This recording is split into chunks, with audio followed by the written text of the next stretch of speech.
Olá, sou o Dr. Michel Castilho, cirurgião especialista no tratamento da obesidade e na técnica do balão gástrico. Sejam bem-vindos a mais um videocast e hoje a gente vai fazer uma programação um pouquinho diferente. A gente vai falar de saúde também, mas é um podcast muito especial. Estou aqui com Mário de Lima. O Mário, além de amigo, é técnico de enfermagem, ator, palestrante, pai, filho, esposo, né, Mário? De tudo um pouco. O Mário tem uma história muito bacana aqui.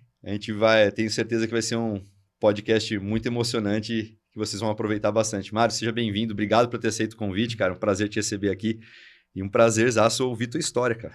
É um privilégio, né? Que eu conheço o Michel já faz 14 anos, quase, né? 2011, há uns 13, 12 anos. E nunca imaginei que além, depois dos corredores de um hospital, a gente tá sentado aqui batendo um papo, né? O mundo dá volta pra caramba, né? Dá. E eu aceito as voltas que ele dá. Muito bem. Ô, Mário, me conta um pouquinho. A gente se conheceu, só dando um pouquinho, a gente se conheceu trabalhando no Hospital da PUC. Né? Em meados de 2011, né, Mário? 2011. Eu estava no início da minha carreira lá como assistente no hospital lá da área cirúrgica. O Mário começando como técnico de enfermagem lá. E a gente começou a trabalhar junto na enfermaria do Bloco 5. Eu me apaixonei por esse cara, não é porque ele é lindo desse jeito, não. É porque ele tinha uma moto, cara. E eu sou apaixonado por moto, né? Ele tinha uma moto que o pneu dele dava 3 modas a mim. Eu falei, mano, que moto da hora. E depois eu descobri que era o Michel, né? E o Michel, na época, tinha os residentes, né? E o Michel era o cara que coordenava, auxiliava, e eu lembro até hoje, cara. Foi a época que realmente, você lembrou, foi a época que eu fui chefe da residência de cirurgia. Cara, eu lembro que a gente trabalhava em uma enfermaria e do SUS, né? Sim. E infelizmente lá também ficavam alguns pacientes entubados por falta de vaga, e os residentes, cara, pós-faculdade, cara, às vezes cru ainda, né? Louco pra aprender. Aí o Michel falava, ó, esse paciente a gente precisa cuidar dele, ter o máximo de atenção, amanhã ele tem que estar melhor que hoje. E o Michel ia sair e deixava na mão dos residentes, os residentes olhavam um pro outro e falavam, e agora? E aí eu chegava nos residentes, cara, vamos fazer o seguinte, ó, fala pra mim quanto você quer de pressão, quanto é que você quer disso, de aquilo, e a gente vai tocando o barco. E chegava no outro dia de manhã, Michel impecável, 5 horas da manhã, arrumado e tal, e aí, como é que foi a noite? Os residentes, ó, a gente fez isso, fez aquilo, mal sabia o Michel que eu que ia dando os toques pros residentes. E foi um momento muito gostoso de evolução, porque ali saiu muito do profissional, do médico pro técnico, ia muito pelo lado humano, de cara, precisa ajudar esse cara. Né? Isso é importante falar, vou contar uma experiência e uma vivência que eu tenho e eu compartilho isso com o pessoal do administrativo dos hospitais. Quando o médico está entrando nessa fase de residência, que é o período de especialização dele, como você falou, ele chega muito cru, de mundo. E a cobrança, a quantidade de trabalho é brutal. Na residência cirurgical é brutal. A gente é submetido à pressão de tempo, de horário, de fome, de sede, por conta da rotina de trabalho que é muito intensa. De sono. E até tem um porquê disso da gente gerar uma estabilidade ali psicológica para que ele suporte nas piores horas, esteja com a cabeça, né? Então é um treinamento nesse processo. E às vezes, o pessoal, é fundamental, a convivência, né, do médico com a equipe de enfermagem, ela é muito intensa, né? Trabalha-se junto, um não trabalha sem o outro. E eu tive essa vivência, cara, que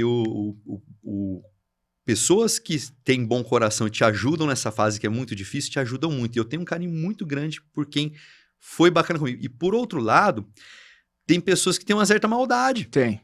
De falar, pô, o cara tá no começo lá, vou apertar ele, porque depois ele vai ser ali mais superior e ele vai ser chato. Então agora é a hora de eu dar uma judiada nele, deixar ele se ferrar bastante. E é uma maldade, gente, porque você tá passando uma fase mega difícil. E você, né, a gente vivenciou isso, porque eu vivia no hospital, eu tinha uma carga horária enorme no hospital da PUC nessa época, até por ser chefe da residência nessa época. E eu via que você ali pegava na mão mesmo, e é importante porque vocês têm uma vivência ali de, cara, nossa, dose de droga não se usa normalmente. Vocês veem isso na prática, né?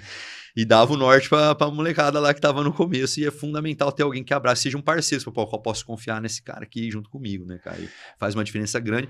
E eu tenho certeza, bom, você já teve experiência de gravar outros podcasts com caras que você participou disso e sabe o carinho que esse pessoal tem por você. E o engraçado é que não é só o cuidar, cara, é toda a parte administrativa que a pessoa não está acostumada. Então, você entra no hospital que tem um sistema de computação, que tem nomes de medicações diversas, que tem formas de trabalhar. Então, às vezes, o cara não é passar a visita, ver os exames, tudo, mas às vezes o cara se enrola ali no sistema. Sim. E você, às vezes, na PUC já chegou de estar com 8 pacientes e falar, doutor, vem cá que eu vou te ajudar. O que você tá precisando? Pô, cara, eu não tô achando de pirona. Ah, procura como Novalgina. Ah, pô, assim e agora? Então, esse aporte que a gente dá, porque amanhã é você que tá cuidando de mim. E da minha família. E assim, além disso, existe a parte humana, cara. Porque um dia eu também comecei. Tem empatia, né, Mário? Você tem empatia. Um dia alguém pegou na minha mão e falou, cara, vem cá que eu vou te ensinar. Então, eu acho que a gente pode ser transformador na vida das pessoas. Independente do cargo ou da forma que exerce. Eu acho que se a gente for a nossa melhor versão continuamente, todos os dias, isso não transforma só o lugar que a gente trabalha. Isso você se torna o melhor pai, melhor marido, o melhor filho. E eu vou aproveitar esse gancho aí, que senão a gente vai colocar a cereja do bolo muito no começo aqui, pessoal. Mas conta aí pra mim como é que foi esse negócio aí. Cara, você hoje motiva as pessoas, transforma as pessoas. Como é que começou esse negócio de se vestir de super-herói e de visitar os hospitais, cara? Conta pra mim como é que foi o início dessa... É muito legal. Vou falar dessa brincadeira com intuito bom, não com intuito ruim, tá? Eu sempre quis trabalhar no pronto-socorro. Porque foi lá que eu me apaixonei pela enfermagem. Eu trabalhei numa farmácia, e na farmácia de um hospital eu vi a galera do pronto-socorro trabalhando. Falei, cara, eu quero fazer isso na minha vida. Insano. Na verdade... Movimentação brutal, insano. Os pacientes iam embora e trazia comida pra enfermagem. Nunca chegava pra farmácia. Eu falei, cara, eu quero fazer isso pra comer. Não, mas na verdade eu queria cuidar das pessoas. Então eu fiz enfermagem e eu trabalhei em vários setores. Clínica cirúrgica, clínica médica, trabalhei com oncologia, fiz já transplante de medula óssea, UTI, pediatria, tudo que você pode imaginar eu já trabalhei, hemodiálise, mas foi trabalhando num hospital de câncer infantil que eu me apaixonei por aquele cuidado. Deixa eu só colocar uma curiosidade. Ele sempre quis trabalhar no PS, e no PS você não Nunca trabalhou. Trabalhei. Isso é o legal, cara. Quando você faz, independente da faculdade ou do objetivo, você fala, eu tô fazendo isso para fazer isso aqui.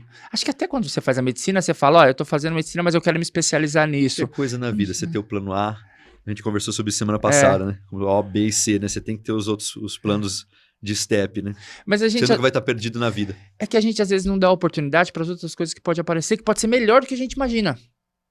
Então, eu queria trabalhar com pronto-socorro e eu fui trabalhar na pediatria. Na pediatria, eu mostrei muito do meu lado da quinta série, que eu sou um cara muito quinta série, cara. Eu não tenho muito limite. Às vezes a minha esposa fala, calma aí, não exagera. E trabalhar com crianças infantis, com crianças com o diagnóstico de câncer é desafiador. E aí você foi para trabalhar no hospital de câncer infantil. Fui. E lá... Onde que foi, Mário? Pode falar? Posso, foi no hospital do Boldrini aqui. E lá eu não poderia ser o Mário técnico de enfermagem, porque cada pessoa que estava lá, ele tem um dom de trabalhar.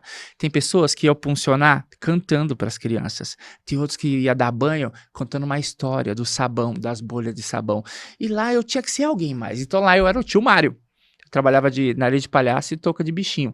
E cara, eu deixava as crianças me puncionar com agulha de mentira. Eu tenho uma tatuagem no braço que ela não tinha tinta, eu levava canetinha para as crianças pintarem, eu deixava as crianças raspar meu cabelo para ganhar a confiança das crianças e dos pais. Então lá eu comecei a encontrar esse meu lado muito, muito lúdico. Porém, como eu trabalhava à noite, 8 horas da manhã, quando eu ia embora, chegavam os voluntários vestidos de super-herói. E eu falava, cara, eu quero fazer isso da minha vida. Só que na época eu pesava 120 quilos. E eu nunca vi um herói gordinho, né? Não dá, eu tenho o Kung Fu Panda, mas eu acho que não ia dar muito certo o Kung Fu Panda. Foi então que, devido a alguns vídeos motivacionais que eu assisti, um dia eu assisti um vídeo de um cara que limpava vidraça no Hospital de Câncer Infantil, fazendo rapel, vestido de Homem-Aranha. Eu falei, cara, eu quero fazer isso da minha vida. Não é limpar vidraça. Não, mas eu entendi. O cara tava fazendo outro trabalho, mas você tava vestido de herói, ele dando uma conotação super bacana. E ele tava limpando com a mão no vidro, é um comercial, e aí via a criança assim, carequinho, colocava a mão assim, aquela conexão, aquele fez, puf, eu falei, cara, eu vou fazer isso da minha vida.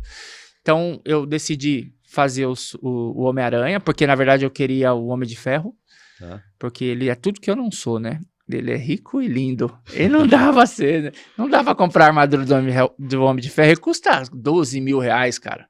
Então eu tive que ser um herói que eu realmente conseguisse chegar na roupa e no traje, e um valor acessível. Eu comprei a roupa do Homem-Aranha. No período de 5 meses eu perdi 32 quilos. Cara. Fazendo dieta e de uma forma totalmente errada. Mas deu certo. vesti a roupa. Eu lembro a primeira vez que eu vesti a roupa foi pro meu filho, cara, e quando eu coloquei, ele fez... Você é o Homem de Aranha, cara. Ele me abraçou e eu falei, cara, é isso que eu quero fazer. Só que eu não tinha liberdade nos hospitais. Cara, os hospitais não abriam a porta pra mim. Porque eles não conheciam a minha índole, meu caráter. Não sabia se eu ia ter inteligência emocional na frente da criança. Imagina eu paro na frente da criança e começo a chorar. Não, e tava muito linkado a alguns grupos, né? Antigamente tinha o Hospitalhaço, que infelizmente até acabou, né? O grupo, né? Infelizmente acabou recente, que é um grupo que vinha, oferecia aquela assistência, né? Então já tinha toda uma história, como empresa por trás. Né? Então eu não tinha acesso. Eu entrava no hospital e falava, pô, Michel, deixa eu ir no hospital que você trabalha ou que você coordena. Você fala, pô, Mário, mas, cara, eu não te conheço. Então, geralmente não. E eu super compreendo. Mas eu sou brasileiro, né, cara? Eu não desisto. Aí eu comecei a fazer escondido. Eu chegava nos final de semana que não tinha chefinho. Hoje eu conto com maior alegria, porque minha chefia sabe e agora sabe da história, tudo bem.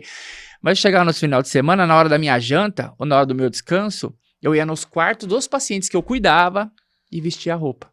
Eu chegava no pai, na mãe, que a criança tava com câncer, desesperado, né? Sabe, vendo a criança definhando assim, né? E eu falava, mãe, olha, eu tenho um projeto voluntário, às 2h da manhã eu vou descansar, eu posso vir aqui colocar a roupa do Homem-Aranha e fazer uma surpresa pro seu filho? A mãe, pô, você vai fazer isso pro meu filho? Eu falei, vou, mas a direção não pode saber, que senão eles vão mandar embora. Não pode. Então eu vestia escondido e fazia aquela brincadeira de 10 minutos com a criança. E aquilo virava um momento especial. Aí no outro dia eu falava, pro médico, Homem-Aranha veio aqui. Eu falava, que legal. Aí veio. Eu falava, ai, coitado, ele tá sonhando. E os adultos também, eu fazia as com os adultos, né? Vestia, né, pros vozinhos, fazia vídeo pros netos, né? Aí no outro dia a familiar chegava e falava assim, meu pai tá delirando, falou que o Homem-Aranha foi no quarto à noite, né? Pô, não tem como ter alta desse jeito. Só que ninguém contava, eu com medo de descobrirem. Foi quando uma menina tirou uma foto e mandou de sugestão de reportagem para uma emissora. Foi uma amiga sua? Foi, uma menina que trabalhava comigo. Ninguém podia saber, ela mandou para a TV. Okay. Eles ligaram para mim e falaram, pô, Mário, linda a sua história, que bacana, a gente quer fazer uma reportagem, que isso pode ser até nível nacional, você topa para gravar? Eu falei, claro que eu topo, imagina, topo na hora. Eu falei, então, você tem que correr 10 quilômetros vestido com a roupa do Homem-Aranha. Eu falei, não dá. Porque tinha uma corrida temática da regional da TV Globo aqui de Campinas. A corrida integração. Integração, isso. Eu falei, cara, não dá, eu vou rasgar minha roupa, eu tô pagando, dividir em 12 vezes, não vai dar. Eu falei, então, Mário, se você não correr, não tem como gravar. Fazer o merchan. Eu falei, vamos fazer o seguinte, eu faço 5 quilômetros. Eu corro 5, ando, tiro uma foto, vai ser bem bacana. Eles toparam. No dia foi sensacional. Eu corria, parava, o pessoal gritava, vai Homem-Aranha, você tá muito devagar. Eu falei, sou Homem-Aranha, eu não sou o Flash. E tinha essa brincadeira. Só que o mais importante foi aqueles 5 minutos de reportagem. Porque aí quando eu comecei a ir atrás dos hospitais, ele falou, pô, mas quem é você, cara? Qual é seu grupo? Eu falei, vou te mandar uma reportagem, um link. Se assiste, fizer sentido, eu vou e a gente topa. Aí você começou a ter material de apresentação, né? E aí esse material, quando eles assistiam, eu falei, pô, Mário, que legal, você é técnico em enfermagem, sabe onde pode ir, onde não pode, o que falar, o que não fala. Sabe como se portar dentro do ambiente. E quanto você cobra? Eu falei, cara, é trabalho voluntário, eu não cobro nada. Não, mas a gente te ajuda com ajuda de custo. Eu falei, não faz sentido, eu não quero nada. E aí eu comecei a fazer esse trabalho. Dentro disso, são mais de 20 instituições da nossa região. E até que um momento, uma enfermeira falou, cara, eu quero que você vá na festa do meu filho. Eu falei, não vou na festa do seu filho. Imagina, isso aqui é um mantra, isso aqui não é pra ganhar dinheiro. Aí ela olhou nos meus olhos e falou assim, então meu filho tem que ter câncer pra conhecer você? Cara, que porrada. Foi quando eu olhei pra ela e falei assim, você tem razão, mas eu não vou fazer a festa do seu filho, eu vou te indicar alguém pra fazer que vive disso. Então eu comecei a fazer escolas. Eu entrava em contato com as escolas, com a reportagem, falava assim, eu tenho o objetivo de visitar as crianças, eu quero ir na tua escola. E eu comecei a fazer escolas de graça. Então, aniversário, Dia dos Pais, Dia das Mães, tudo, o Homem-Aranha ia para poder viver dessa missão. Na época eu trabalhava em 2 empregos, eu saí de um emprego para só trabalhar em um único emprego e fazer essa missão. Então, todos os dias, praticamente, 3, 4 vezes por semana, eu tinha um hospital ou uma escola para visitar. Porque essa era a minha missão. Era de poder levar um momento especial na vida das crianças. Até que um dia eu entendi que eu não precisava fazer só de levar um momento especial. Podia ser uma influência. De ser uma influência positiva e ajudar no tratamento. Então eu comecei a estudar, a entender como eu posso ajudar cada criança e cada adulto que estava internado. Especialmente os adultos no início da fase de depressão. E aí eu comecei a usar todas as técnicas usando os personagens. Então teve um dia que eu fui no hospital, eu estava jantando e um amigo meu, Dr. Giroto, não sei se você conhece, ele sempre atendeu meu filho no pronto-socorro, e pra mim ele era meu amigo como médico do pronto-socorro, e eu tava jantando, ele parou e falou, pô, Marião, eu tô com um caso, eu queria muito que você me ajudasse. Eu falei, pode falar, doutor. Ele falou, cara, eu tenho um menino na pediatria que tava com um diagnóstico não é leucemia, Linfoma. não, meningite. E, cara, ele tava parado na cama, não tava se mexendo. A gente já viu que não é meningite, mas a gente não sabe o que é ainda. E, cara, cheguei lá, ele tava com a blusa do Homem-Aranha. Cara, você não tem coragem de ir lá visitar ele? Eu falei, pô, doutor, eu quero muito ir, mas o hospital que eu trabalho nunca me deu a liberdade pra fazer esse trabalho. Então não dá pra eu fazer aqui. Ele falou, Marião, eu te libero. Eu falei, Giroto, eu já falei com a direção, eles não liberam. Ele falou, Mário, eu sou o coordenador da Gerente médico agora. Eu sou o gerente daqui, eu tô dizendo que você pode ir. Eu falei, senhor, tem certeza? Ele falou, cara, eu tô dizendo, pode ir. Quando é que você pode? Eu falei, não, eu tô com a roupa, eu andava com a roupa na bolsa. Eu falei, tô com a roupa na bolsa. Eu falei, então, amanhã você pode ir? Eu falei, posso, mas eu posso falar com a mãe antes, pra não assustar? Ele falou, pode. Isso era 11 horas da noite. Deu 6 horas da manhã, eu desci no quarto, vestido ainda como técnico em enfermagem, e falei pra mãe, oi mãe, tudo bem? Ela assustou, né, que entrou um cara grande, tudo, né, eu falei, pô, não é a menina que tá cuidando do meu filho. Eu falei, mãe, deixa eu te explicar, trabalho no hospital há tantos anos, hoje eu tenho outro projeto voluntário, e eu queria muito visitar o teu filho com o herói que eu interpreto, que é o Homem-Aranha. Ela começou a chorar, né? E o caso dela é o seguinte, eles vieram do Rio de Janeiro para uma festa de um primo deles em Mogi Guaçu. E nessa festa em Mogi Guaçu, teve um Homem-Aranha vestido. E o menininho de 5 anos falou, mãe, quando a gente voltar para casa no Rio, você chama o Homem-Aranha para vir? Aí eu falei, filho, claro, chamo. E nesse período ele ficou doente. E ela ficou mal, cara. Porque foi o último pedido do filho dela, antes de ficar doente. E eu apareci e falei assim, mãe, eu interpreto o Homem-Aranha. Ela começou a desabar, de chorar, e falou, pô, é Deus que tá mandando tudo. E aí ele acordou assustado, e eu falei, ele chama Pedro, eu falei, Pedro, eu tenho uma notícia muito legal pra você. E ele não saia da cama, eu falei, Pedro, hoje o herói da sua vida vai vir aqui, que ele ficou sabendo que você tá internado, ele vai vir te visitar. Ó, até arrepia, cara. Só que ele não vai entrar no teu quarto. Ele vai te encontrar no corredor, você tem que ir andando até lá. Você topa?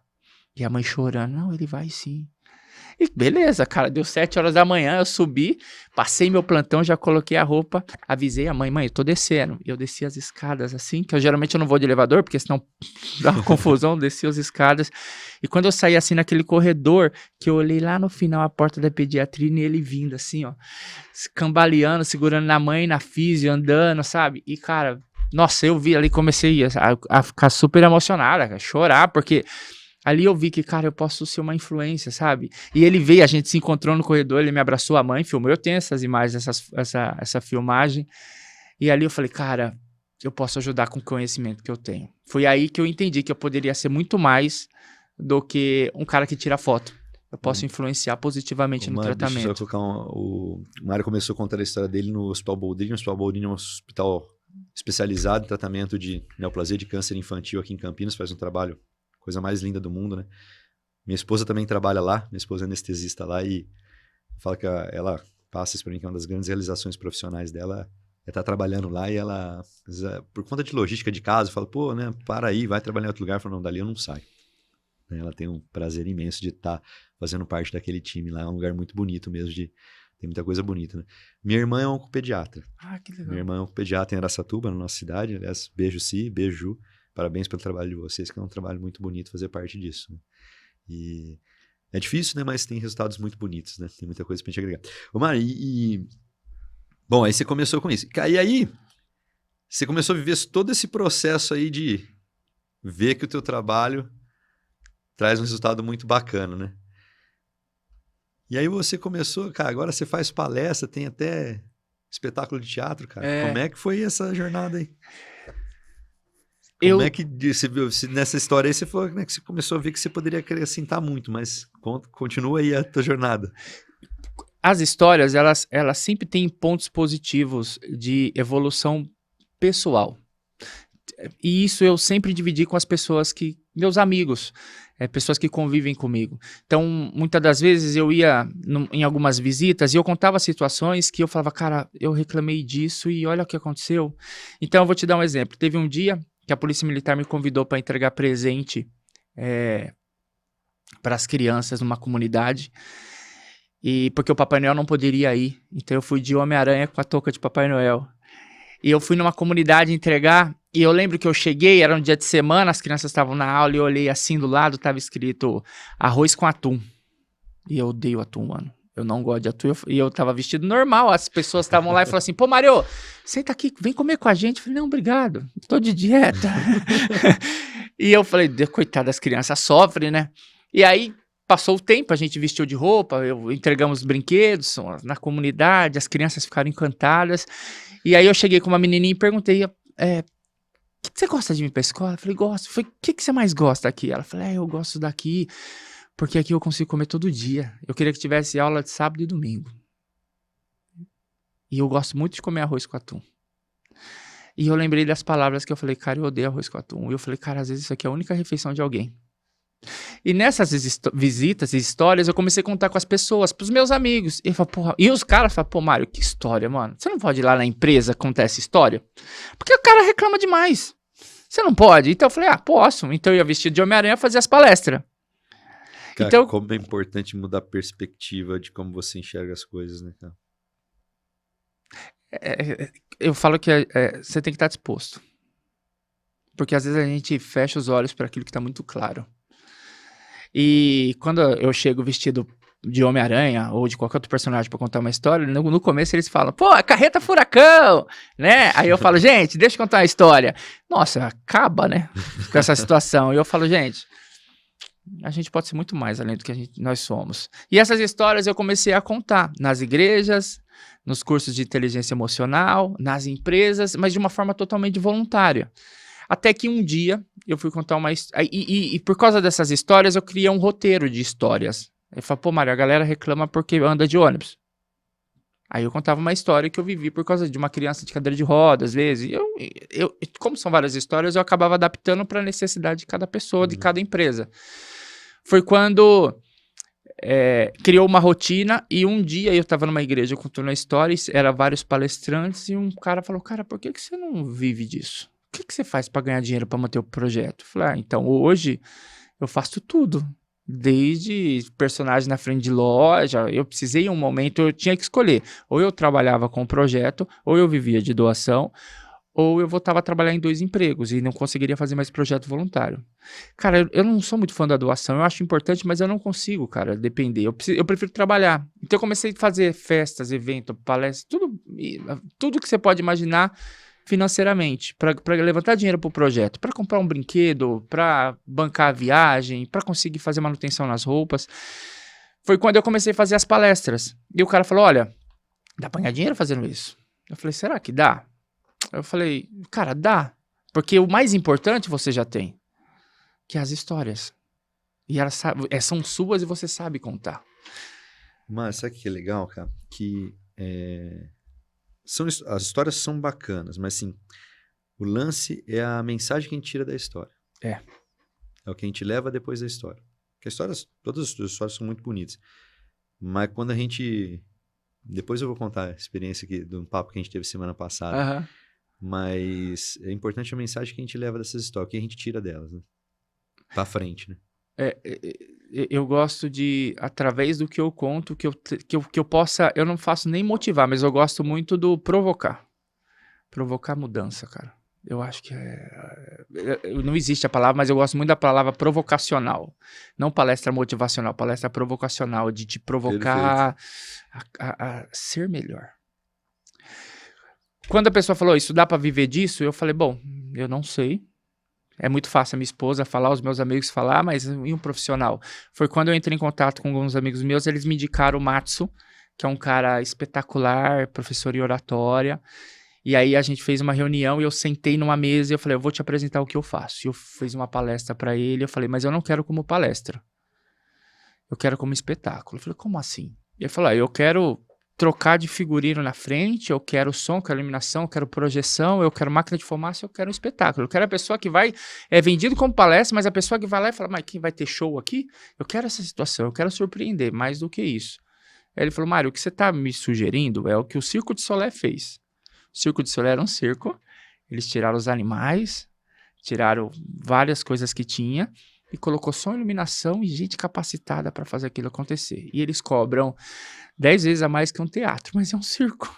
É isso que você está sugerindo? Eu falei, ok, isso que eu quero fazer. Então a gente começou essa transformação. Em outubro do ano passado a gente fez um espetáculo para 40 pessoas. Em janeiro a gente fez para 300. E isso vai evoluindo de algumas instituições contratando para essa transformação. Então, ela se chamava Um Dia Eu Sonhei, porque eu conto as histórias dos meus sonhos. Porque eu já sonhei ser cantor, já sonhei ser ator, já sonhei cuidar da minha família, já sonhei ser profissional da área da saúde. Tudo que eu sonhei aconteceu. Com muito trabalho e muito esforço. Mas eu sonhei muito pequeno. Aí a minha pergunta é, será que se eu tivesse sonhado mais e maior, será que eu teria realizado? Por isso que hoje eu ando com a frase muito forte em mim que sonhar pequeno e sonhar grande dá o mesmo trabalho. Só que não adianta só sonhar, tem que correr atrás para realizar. E é isso que hoje eu faço. Então o espetáculo que um dia foi Um Dia Eu Sonhei, chama Despertando Heróis, é para mostrar que dentro de nós temos um herói que está pronto para ser despertado e fazer diferença no mundo. E o mundo pode ser a nossa família. O ser humano, ele acredita em 3 momentos de super-herói. Na sua infância, quando eles sabem que eles existem. Na adolescência, quando eles descobrem que os heróis não existem. Aqueles da TV, do gibi. E na vida adulta, que dependendo se você acredita em herói ou não, você tem que ser o herói. O herói da sua família, o herói dos seus filhos, o herói de onde você trabalha, o herói dos seus clientes. E da tua vida também. O herói da sua vida. Então é isso que eu quero despertar. Eu quero que as pessoas não percam tempo para encontrar o herói que tem dentro de você e comece a escrever uma jornada que ela é só sua e ninguém pode copiar. Que os outros entreguem, né? Mas que você pode... Porque se eu Começa conseguir... com você, né? Se eu conseguir, cara, qualquer pessoa consegue. Só que isso tem que partir de você. Eu quero ser só o start. Você fala, gente, a vida é muito mais. E através das histórias que a gente conta de vivência, né? Pô, mas, Mário, você vive essas histórias só porque você tá vestido de super-herói? Não. Eu como técnico de enfermagem, você como médico também. Esses dias eu comentei com a minha esposa. Eu tava no corredor trabalhando e um menininho me chamou. Ele tem uma neoplasia, cara, todo tortinho na cama. E eu faço muita vaquinha, né? Faço vaquinha para ajudar as crianças, comprar cadeira de roda, viagem, enfim, o último desejo. E eu falei para ele, qual é teu sonho? Porque se ele falasse, olha, eu quero viajar para Disney, mano, eu ia fazer vaquinha, a gente já conseguia. Ou quer um PlayStation, a gente vai conseguir. Eu sei que dá. Porque a forma que eu faço dá certo. Eu peço R$1. É R$1 para as pessoas e vem. E ele olhou para mim e falou assim, olha, eu falei, qual é teu sonho? Ele falou, eu queria andar. E eu falei, cara, isso eu não vou conseguir te ajudar. E pensei, né? Uhum. Pô, cara, andar seria legal. Mas qual que é o seu segundo sonho? Eu falei, pô, eu queria ser professor de faculdade. Eu já vi que isso aí eu não ia conseguir. Eu falei, mano, cara, legal, mano. Mas e o outro sonho? Cara, eu queria ter uma namorada. E aí, nesse dia, como técnico de enfermagem, eu entendi que, por mais que eu tenha boa intenção, não é todos os sonhos que eu consigo ajudar. E aí eu falei pra ele, que time você torce? Ele falou, eu torço pro Palmeiras, eu amo o Dudu. Foi, então eu vou arrumar a camisa do Dudu pra você. E a gente entrou em contato com a assessoria e estamos correndo atrás disso. Então, cara, por mais que a gente quer ajudar, a gente tem que entender também que às vezes nem tudo a gente vai conseguir fazer. Mas a gente tem que fazer tudo que a gente puder. Sempre. E é isso que eu vivo hoje. É despertar as pessoas para um mundo muito melhor do que a gente vive. Ô, Mari, como é que você se sente fazendo isso, cara? Eu preciso do dinheiro, cara. Mas o dinheiro não paga. Não paga. Porque hoje as pessoas que mais têm orgulho de mim é meus filhos e a minha esposa. E saber que meus filhos têm orgulho de mim e o que eu tô deixando de legado, eu fico imaginando depois que eu morrer, E meus filhos, assim, já adultos, sabe? Falando pros filhos, olha, teu avô era diferente. Teu avô fazia isso. E fala, cara, que legal. De poder passar esse ser humano, sabe? De transformar e que meus filhos tenham isso também, sabe? Se eles quiserem, da forma que eles quiserem, da particularidade deles. Esses dias o Rafa, que é o meu menino mais velho de 6 anos, ele chegou em casa, ele veio final de semana e falou, papai, os meninos na escola, eles não acreditam que você é super-herói. Eu falei, não, filho. Aí eu falo que você é o Superman, o Homem-Aranha, eles não acreditam. E aí eu falei, mas eles vão acreditar, filho. Um dia eles vão acreditar. Naquela semana eu entrei em contato com a diretora da escola e falei, olha, eu queria muito pegar o Rafa na escola hoje, mas eu posso ir vestido de Superman e pegar ele na classe? A professora adorou, a diretora. E eu fui buscar ele. E quando eu entrei, ele estava estudando, que ele me viu, ele correu assim, me abraçou, e ele olhou para os meus amigos e falou, esse aqui, ó, é o meu pai. Cara, a gente ajuda tanta gente, mas no fundo a gente só quer o amor da nossa família, né, cara? Os nossos filhos falam, meu pai é o cara que opera todo mundo e cuida das pessoas. Então, acho que a gente faz isso pela família, cara. Sim. E eu lembro, e o legal nessa hora, que chegou a menininha da classe dele e falou assim, ó, ô Superman, o meu pai também é herói. Se ele é forte, ele é bonito, você vai ver quando ele chegar. Eu falei, tá bom, então. Aí passou no seu tempo, não sei o que, na hora de ir embora eu tava com o Rafa de mão dada, a menininha saiu correndo, pegou o pai, falou, pai, vem ver aqui o super-herói, eu falei que você é herói também. Aí chegou o pai, que era um baixinho, gordinho, sabe, já um senhor, aí ele falou, esse aqui é o herói da minha vida, eu olhava pra ele, eu falei, olha pai, ele também é herói igual você. E a criança com um olhar assim, uma admiração gigante pelo pai, e é isso que não pode perder. Exato. É esse olhar da criança, porque para os nossos filhos, a gente sempre vai ser super-herói. E é isso que a gente não pode perder, é de criar essa conexão por eles. Cara, se a gente tivesse, os políticos que cuidam do nosso país, um pouquinho de não perder essa mentalidade, nosso país era outro, né? Falei que você ia me fazer chorar pra caralho. Cara, Mas infelizmente as pessoas perdem isso ao longo da jornada, né? Perde. E é uma coisa que é da natureza do ser humano ser bom e ajudar. E infelizmente a gente perde, né? Eu já fui usado por alguns políticos por causa disso. E me incomodou muito. Teve uma vez que eu fui numa escola que um político abriu e falou, eu vou te colocar lá dentro para 1.200 crianças, e eu fui para levar um momento especial, e no meio da apresentação ele foi lá e pegou o celular e falou, olha, se eu for eleito, hoje eu tô trazendo Homem-Aranha nessa escola, e se eu for eleito eu vou estar em todas as escolas aqui da cidade. Eu falei, cara, que sacanagem, né? Mas, de verdade, eu tirei o foco do problema e falei, olha a cara dessas crianças. Então, eu tento eu tento ver as dificuldades como um ponto de gatilho de evolução. Eu sempre penso, o que eu ganho quando eu passar por isso? Porque, cara, a nossa vida sempre vai ter altos e baixos, mas depois do baixo sempre tem um alto. É o alto que eu procuro. A vida é mutável. Cara, e assim, a gente fala aqui de obesidade, falamos de estética, falamos de atividade física nesses podcasts, nesses videocasts aqui, né? E por que eu falei, pô, vou trazer o Mário aqui, né? Todas as suas histórias são lindas, mas o foco da gente é o que você fala de transformação, cara.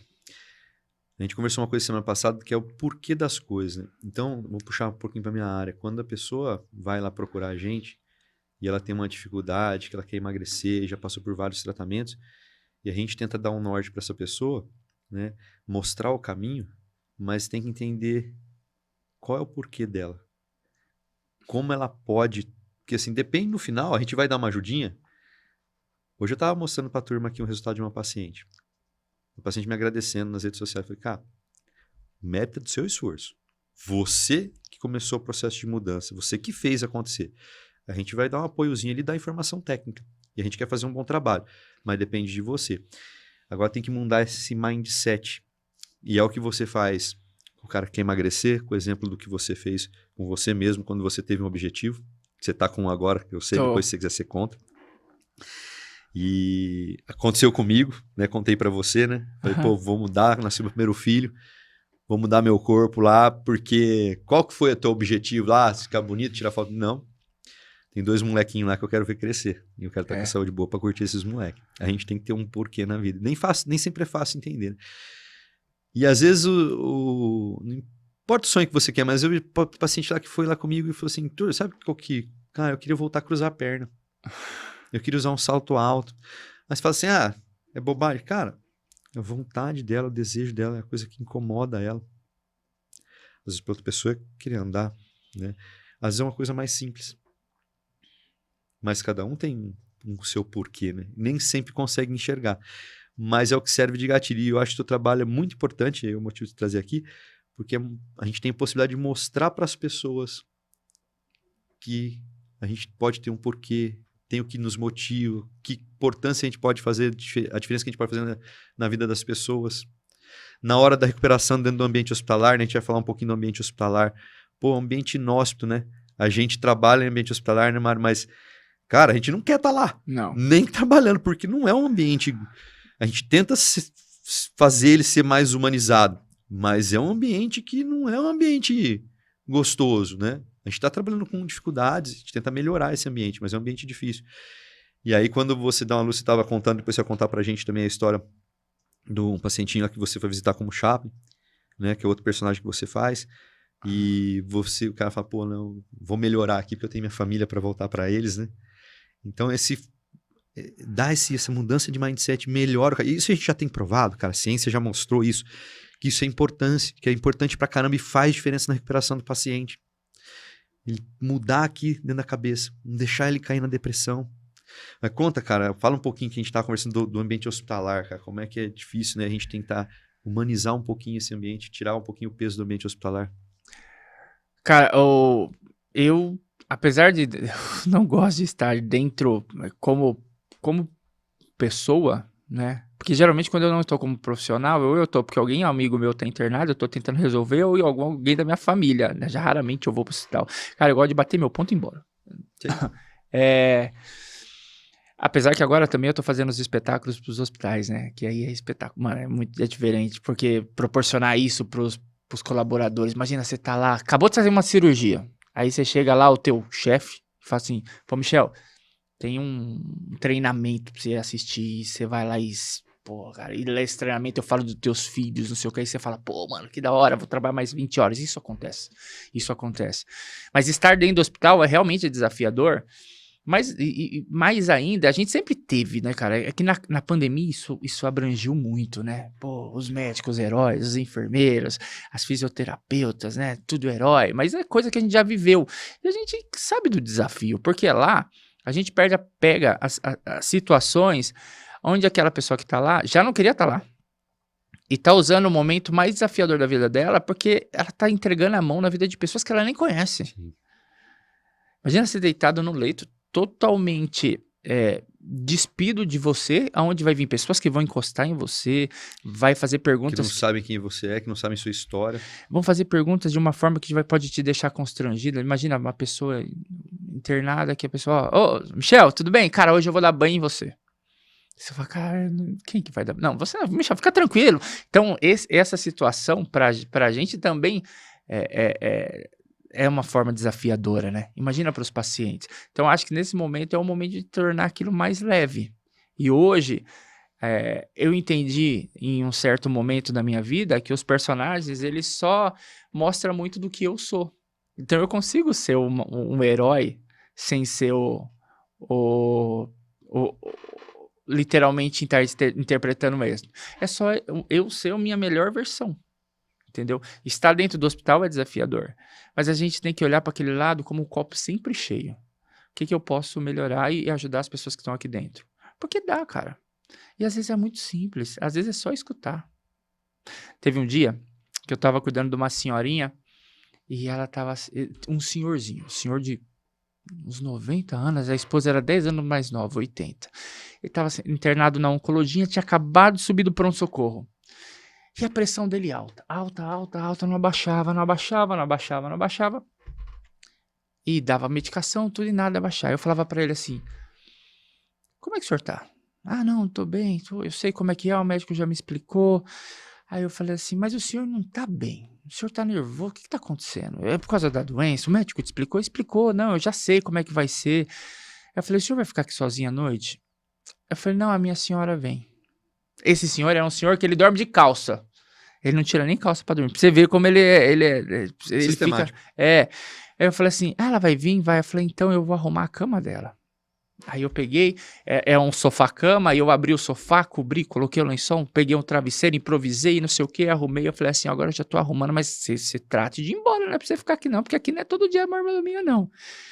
E ele melhorou. Aí eu falei assim, sua pressão baixou, né? Eu falei, filho, eu não queria falar não, mas eu tava nervoso. Porque eu vi esse sofá, eu falei, como é que a minha esposa vai dormir aqui? Então, quando você entende que a sua cordialidade, o seu atendimento de excelência, mas o seu lado humano é muito além do que isso, porque naquele momento ele precisa, aquela pessoa que tá lá precisa de um amigo, cara. De falar, cara, eu te entendo, dá a mão aqui que a gente vai passar junto por isso. É isso, é mostrar esse lado. Porque a técnica, cara, os anos de vivência, cara, isso aí todo mundo pode adquirir. Só que o lado humano é muito particular seu. E é você que pode ajudar, você que pode mudar. Cara, e faz diferença, a gente já sabe que faz. Né? Até de forma técnica a gente sabe que é palpável isso. Né? Cara, eu tenho um grande amigo meu, que é o Dr. Murilo. Eu lembro como se fosse ontem. É um ortopedista, referência. Ele não é daqui, é de uma outra cidade. E ele estava internado, o pai dele estava já nos últimos dias e o pai dele ia ser entubado e o Dr. Murilo falou, pai, vai acontecer isso, o que você quer? Ela falou, filho, eu quero descansar. Pra mim já deu.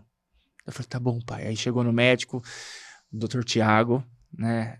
E conversou com o Tiago. Falei, não, vamos fazer uma dose aqui pra ele dormir e tal. E ele faleceu.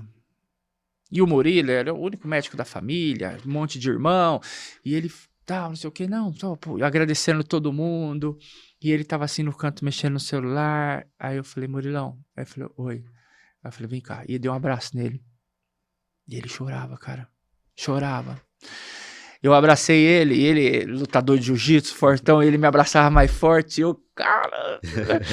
E ele chorava, eu lembro que a roupa ficou tudo. E depois disso, ele falou, Mário, você mudou a minha vida. Porque você fez uma coisa que eu nunca faria com meus pacientes. E você me mostrou um lado que eu teria que transformar as vidas das pessoas através disso.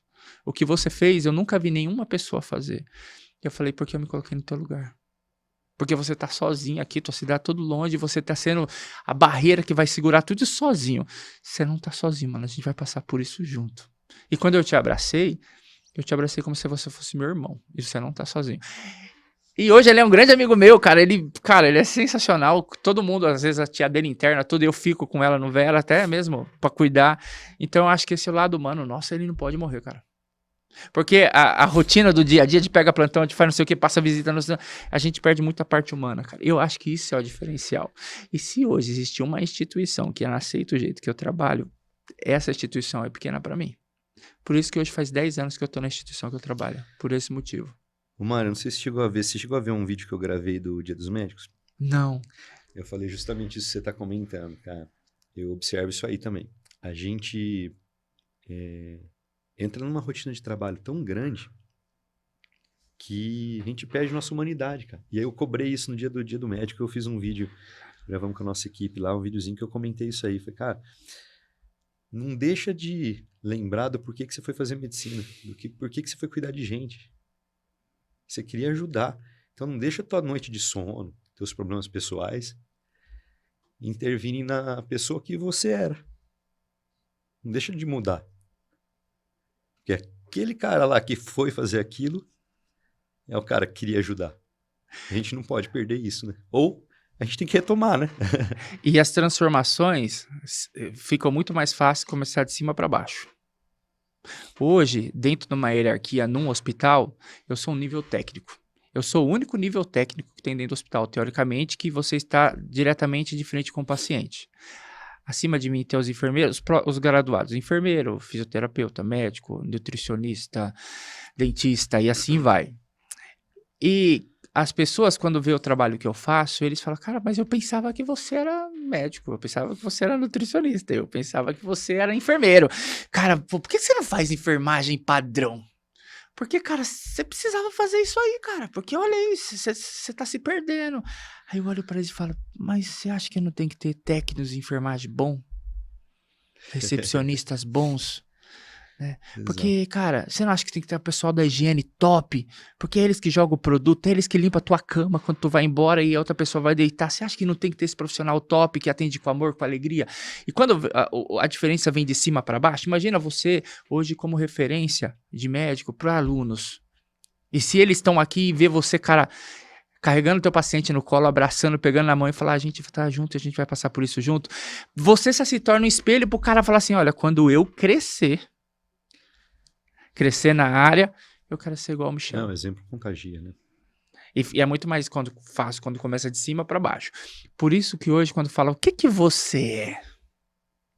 São muita coisa, mano. E aí eu vou perguntar pra você, puxando aí. Cara, então, o que é ser herói?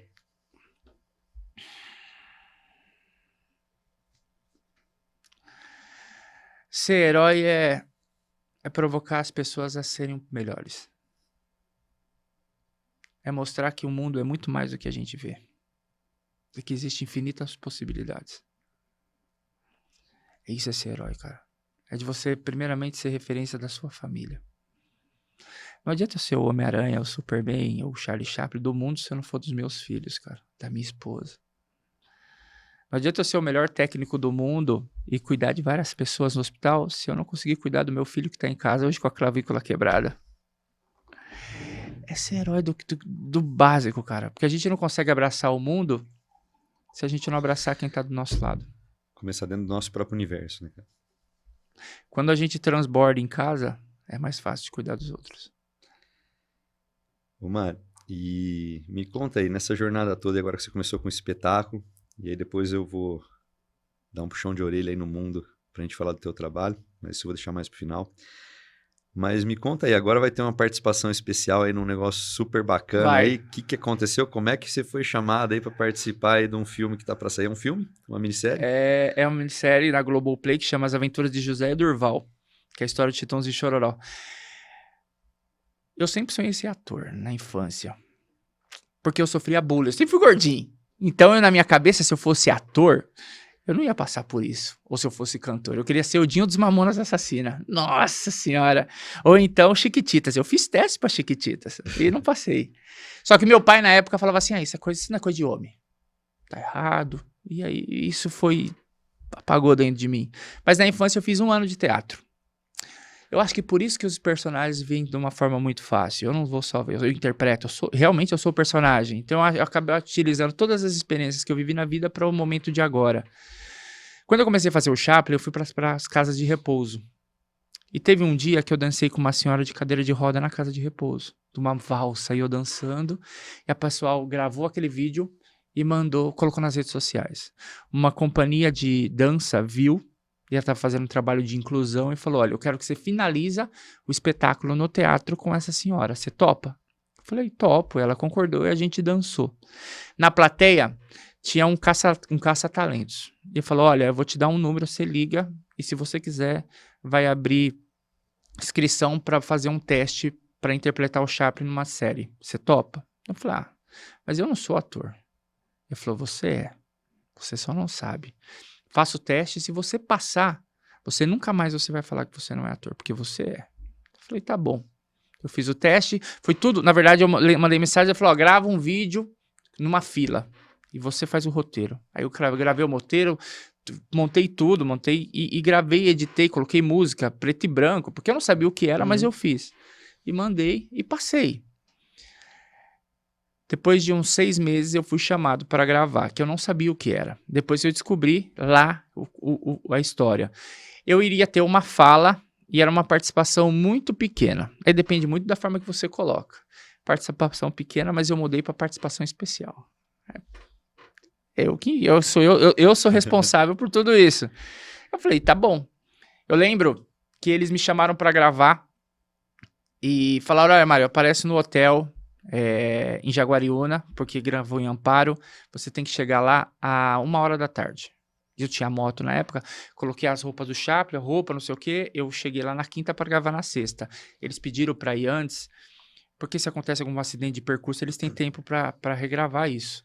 É para marcar novamente. Uhum. E eu fui para Amparo, quando eu cheguei lá, cheguei na recepção e falei assim, olha, eu tô aqui para gravar com a equipe. Eu falei, qual é o teu nome? Eu falei, Mário de Lima. Ele procurou e falou, então, seu nome não tá aqui. Eu liguei pra produção, falei, meu nome tá aqui. Ele falou, a gente tá chegando, a gente já libera você. Eu falei, tá bom.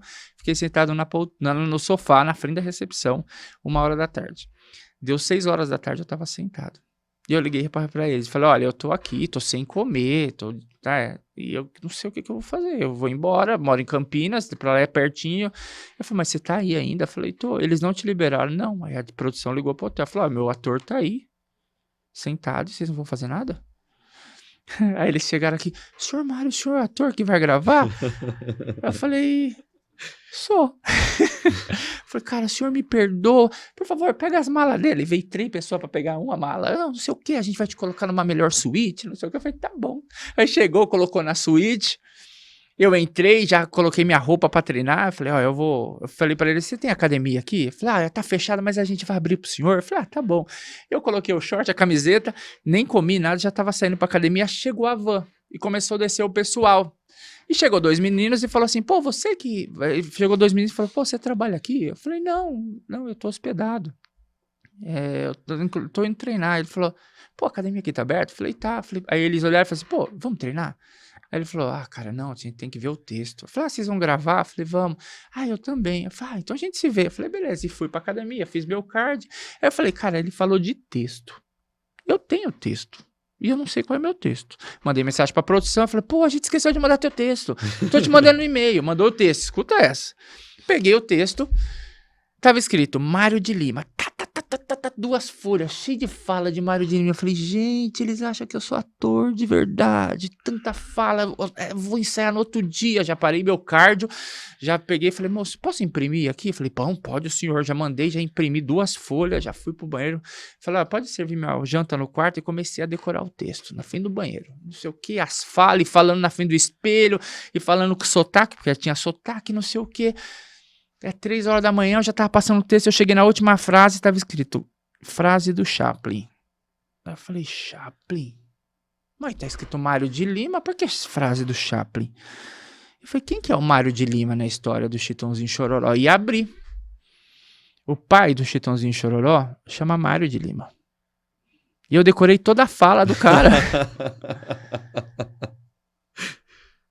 E eu só tinha uma fala pequenininha. E tá tudo bem. Cara, já fui dormir, acordei no outro dia, já sentei no sofá com as minhas bolsas, tudo pronto, com o texto na mão de 3 palavras, dá um pouquinho mais. E aí começou a chegar o pessoal, chegou um cara sentado do meu lado, vestido de Elvis, né? Não, com a costeleta, não tava vestido, só com a costeleta. Ele falou, pô, você vai gravar? Ele falou, você é o Elvis? Eu falei, e você? Eu falei, eu sou o Chaplin. E a gente conversando, tudo. Aí parou uma van, os meninos que conversou passou por mim, eu falei, ei, cara, eu falei, pô, não sei o que, a gente se vê lá. Eu falei, beleza, e conversamos, eles foram pra van. Aí eu entrei na van, entrou o Elvis do meu lado, entrou um senhorzinho na minha frente. E a gente conversando na van, e o Elvis suando frio. Eu falei, o Elvis tá com dor de barriga. Certeza que tá com dor de barriga, porque a gente tava conversando e não sei o que, futebol, não sei o que, e viagem. Quando a gente encostou e parou no set, todo mundo foi se vestir e tal, e o Elvis estava suando. Eu falei, cara, você tá passando mal? Ele falou, não, é que eu tô nervoso. Eu falei, nervoso por quê, cara? Tá tudo bem, mano, fica tranquilo, já deu certo. Eu falei, cara, faz 12 anos que eu tô nessa vida tentando gravar, é a primeira vez que eu tô aqui, porque eu vou ter fala, cara, vou numa estrutura dessa, e eu boiando, né? Numa estrutura dessa, tal, faz tanto tempo, eu tô lutando, não consigo. E cara, eu tô muito feliz, cara, conversando com esse pessoal aí. Eu falei, com um senhorzinho ali. Eu falei, então, cara, eu acho que eu conheço esse senhor de algum lugar. Porque eu tenho certeza, cara, que eu conheço ele. Eu devo ter cuidado dele em algum hospital. Ele deve ser paciente meu, que ficou muito tempo internado, que eu conheço ele. Eu falei, você conhece o Marco Rica? Eu falei, por nome, não. Eu falei, então, ele é o que fez a novela agora, recentemente. Eu falei, é ele? Falou, é. Aí passou os irmãos Simas. Então a gente se vê lá. Eu falei, beleza. Eu falei, e esses meninos, quem são? Eu falei, são os irmãos Simas. Eu falei, que irmão Simas? Você que tá na novela. Eu falei, nossa, gente.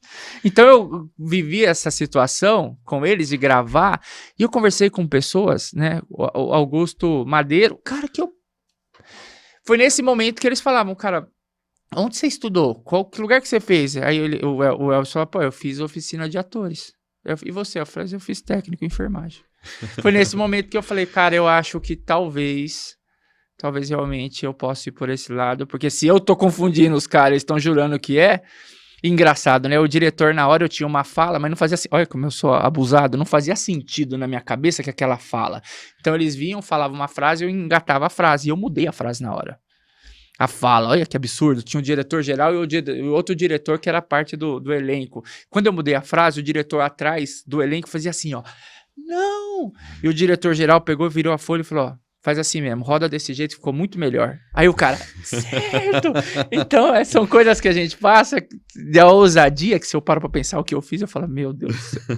É muito legal, cara. Essa experiência me ajudou a levar pro teatro. Então, hoje, quando às vezes eu sinto frio na barriga em tudo que eu faço, eu lembro dessas situações e falo, cara, acho que Deus me fortaleceu dizendo que eu posso. E Ele me mostrou. E é isso que eu tô acreditando e tô fazendo acontecer. Cara, posso falar pra você assim, continue, cara. Você tem muito a trazer de transformação para as pessoas. E, cara, aproveitando isso, queria que você deixasse uma mensagem pro público que me acompanha, pessoal que tá brigando com o peso. Sabe a rotina que é, você já passou por isso, você faz essa batalha também, assim como eu faço. E o que a gente pode falar para esse pessoal aí que tá começando essa batalha de briga com o peso, melhoria da saúde, buscando uma vida melhor, buscando uma qualidade de vida? Deixa uma mensagem para esse pessoal aí que eu sei que você tem coisa bacana para falar. Tudo na vida a gente tem ganho e tem perda. Tudo, cara. Tudo. Basta o que você quer ganhar, o que você quer perder. Meu filho quebrou a clavícula ontem. E ele todo sem movimentar, deitado na maca, ele olhou pra mim e falou assim, papai, pelo menos o Homem-Aranha vai no meu aniversário. E pra eu vestir a roupa do Homem-Aranha, falta 10 quilos. E eu tenho 25 dias, eu já perdi 15 em 30, e eu tenho 25 dias pra perder mais 10. E muita gente fala, cara, é absurdo, é loucura. Como é que você vai perder 10 quilos? Pelo meu filho eu vou. Por ele vale. E eu vou fazer o que tiver que fazer, porque não tem outra opção. Porque eu tenho escolhas. Eu posso escolher o sabor do churrasco, do doce, do bolo e ter aquela alegria naquele momento. Eu posso escolher a alegria de estar entrando vestido com a roupa do super-herói e meu filho encantado porque está conhecendo o Homem-Aranha e é o pai dele. São escolhas. E vai guardar pra vida. E vai guardar pra vida. E tá tudo bem se agora você não consegue fazer tudo. Mas começa, cara. Começa. Porque a diferença é o começo. O engraçado é que é assim. As pessoas, elas veem o tamanho da dificuldade e do tanto que querem perder e não dão o primeiro passo. Mas para você perder 5, 10, 15, 30 quilos, você tem que começar com o seu primeiro. E o seu segundo. E o seu terceiro. E você vai errar. Você vai falhar. Você vai cair. Você vai ter dia que você vai falar, eu não quero mais fazer, e vai comer.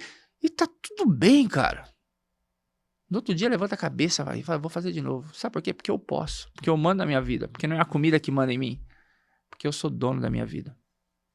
E é isso, cara, é não desistir. Não tem problema cair. A diferença é aquela pessoa que levanta e continua indo.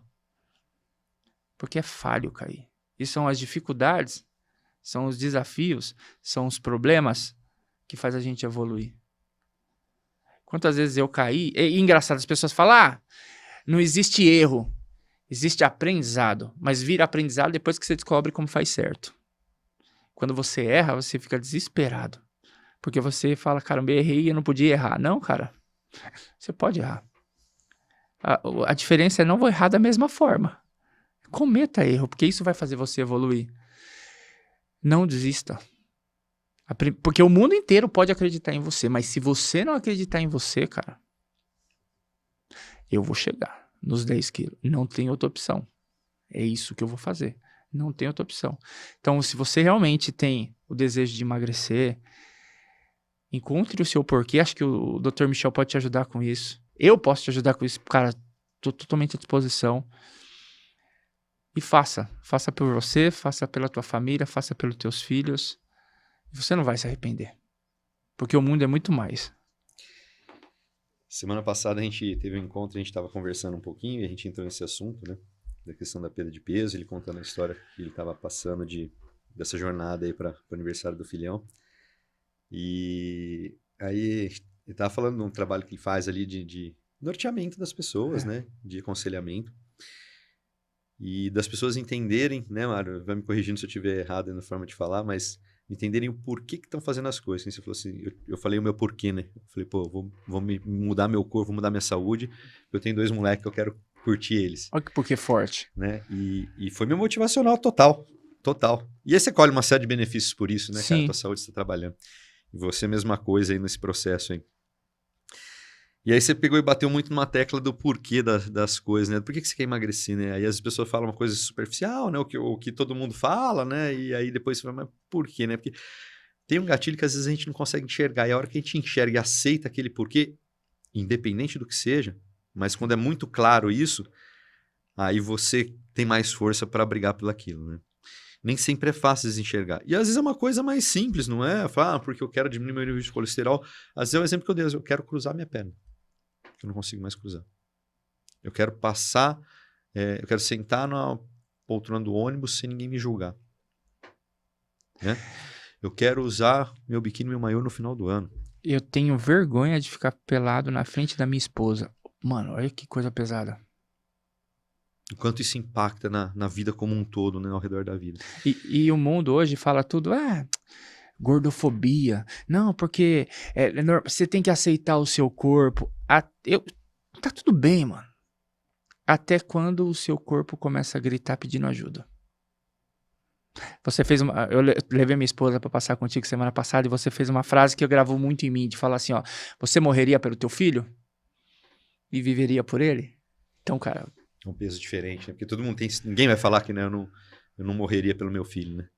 Mas e o contrário, cara? Quanto você tem que se esforçar pra estar vivo, firme, com a saúde boa ali, pra curtir ele, tá os momentos e deixar lembrança na cabeça dele, né? Isso eu ouvi isso aí me marcou e é pesado. Cara, mas nessa nossa conversa, a gente, né, infelizmente a gente tem tempo, a gente tá chegando no final, mas eu queria compartilhar uma experiência que eu tive contigo aí, que você falou dessa questão dos porquês, né? Uma dificuldade que eu sempre tive foi de responder por que você foi fazer medicina. Aí eu falo assim, meu pai deu o toque ali, eu fui fazer, eu queria cuidar de gente, mas eu sempre tive dificuldade de... Eu pergunto, falo, cara, não sei, eu achei legal. Eu não tenho parente médico, né? Muito distante os parentes que eu tenho médicos e tal, não tinha influência direta. Você convive com pessoas que cuidaram da gente. E semana passada a gente conversou sobre isso, cara, eu voltei a mastigar isso na cabeça, da questão dos porquês. Às vezes é difícil de você falar um porquê, né, cara? Aí eu comecei a fazer uma retrospectiva de vivências que eu tive, né, com o meio médico, tal, família, tudo mais. Eu falei, caramba. E aí vai lembrando, cara, a questão eu acho que, assim, a resposta principal é assim, eu queria ser o que você falou, assim, eu queria ser o herói de alguém. Mas não especificamente assim, falar, queria ser idolatrado por alguém, não é por isso. Mas eu lembrei da primeira experiência que eu tive, assim, que me marcou, assim, pesada, eu tinha ao redor dos meus 12 anos, do falecimento do meu avô paterno. Que eu vi a luta do meu pai ali, desculpa, da minha família e dos médicos ali em cima dele, e foi uma batalha grande e ele faleceu, né? Eu falei, pô, quanta gente lutou ali, né? E eu acho que foi nesse momento que eu falei, vou fazer medicina, vou cuidar de gente para tentar ajudar mais do que falhar. Será que dá para fazer algo diferente ali? E foi importante porque hoje eu sei, desde semana passada isso. Hoje eu sei falar assim, por que você foi fazer medicina? Agora eu sei falar. E o legal é que existe uma transformação gigantesca. Isso eu sei, e eu vejo em você. Do médico, Michel, antes de descobrir esse porquê, e o médico Michel depois de descobrir. Porque, cara, toda vez que você entrar num quarto e ver o teu vô ali, através de outro paciente, o teu cuidado vai ser diferente. Minha mãe eu com 12 anos de idade, por que enfermagem? Minha mãe com 12 anos de idade, ela ficou internada num antigo sanatório em Recife, eu morava na ilha de Itamaracá, e eu fui visitar ela durante 2 vezes a oportunidade, e às vezes que eu cheguei no quarto, ela estava amarrada na cama, gritando, Mário, me tira daqui. E naquele dia eu tive que aprender a cuidar da minha família. Eu parei de estudar para cuidar dos meus irmãos, eu com 12, meu irmão com 11, a Paula com 6, eu levava para a escola, cozinhava, e os meus primeiros pacientes foram meus irmãos e a minha mãe. Por que enfermagem? Porque eu fui treinado a cuidar das pessoas. Por que medicina? Porque você foi treinado a cuidar das pessoas. Porque o que você mais queria ter cuidado do seu avô. E hoje, você pode cuidar do avô de muita gente. Que privilégio ter você como médico, mano. É privilégio. Que sorte a nossa. Que sorte nossa de ter gente que ainda pensa como a gente, né? Cara, eu acho que eu comentei com você umas semanas atrás, né, a gente partindo pro nosso final aqui da nossa conversa, que poderia durar o dia inteiro. Mas fala que você não pode parar o que você está fazendo. Você tem um poder de transformar as pessoas, de dar norte para elas, de incentivar, de motivar, né? De mostrar para as pessoas qual é o objetivo delas. E a gente está precisando muito desse norte no mundo. Então, fala, as empresas têm que enxergar mais isso. Então, você que tem uma empresa na indústria farmacêutica, na construção, na área administrativa, o que esse cara tem para falar é muito importante. Vocês têm que começar a enxergar ele de forma melhor, porque ele vai transformar o teu funcionário. As experiências que ele tem da área médica, elas são suplantadas para as outras coisas que vocês fazem. E a gente tem que usar o que ele fala para motivar, para melhorar, para a gente incentivar, que a gente nós seremos pessoas melhores ouvindo. A gente não pode perder as coisas boas que tem no mundo, a gente tem que retomar isso. O mundo está cheio de coisa ruim, está cheio de coisa puxando a gente para baixo. A gente tem que começar a trabalhar ao contrário, falar mais do bem do que do mal. Né? A gente sempre fala que tá contra. Só que a gente não pode perder essa batalha. A gente está numa época do mundo que a gente está perdendo. A gente tem que começar a lutar melhor isso. Então, você que é empresário aí, começa a olhar o trabalho desse cara. Palestra desse cara aqui vai trazer muita coisa boa para tua empresa. Começa a olhar isso que tem uma capacidade de transformação muito grande. Cara, se não mudar o mindset de quem assiste, eu devolvo o dinheiro. Tranquilamente. Eu faço de graça. Eu já faria de graça. Mas hoje eu tenho uma equipe que trabalha por trás. Se não mudar o mindset da pessoa que assiste, se falar assim, não valeu, não ganhei nada, não me evoluiu, cara, eu devolvo o dinheiro. Porque eu sei o que eu entrego. Eu sei as histórias que eu vivi, quantas pessoas passaram por mim para eu estar contando isso. E vocês estão convidados aí ao próximo. Faço questão mesmo, de coração. Bom, estamos chegando ao final aqui.